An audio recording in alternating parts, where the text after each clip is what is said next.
Hello বন্ধুরা, আসসালামু আলাইকুম। সবাই কেমন আছেন? আশা করি ভালো আছেন।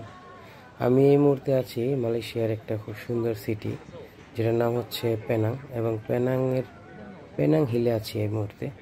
আর এই রেস্টুরেন্টটা হচ্ছে পেনাংয়ের সবচেয়ে উঁচুতে অবস্থিত এই রেস্টুরেন্টটা। আর এই রেস্টুরেন্টের উপর থেকে পেনাং সিটির ভিউটা খুব সুন্দর দেখা যায়। যারা যারা মালয়েশিয়াতে আসবেন অবশ্যই পেনাং হিলটা ভিজিট করে যাবেন, আশা করি ভালো লাগবে।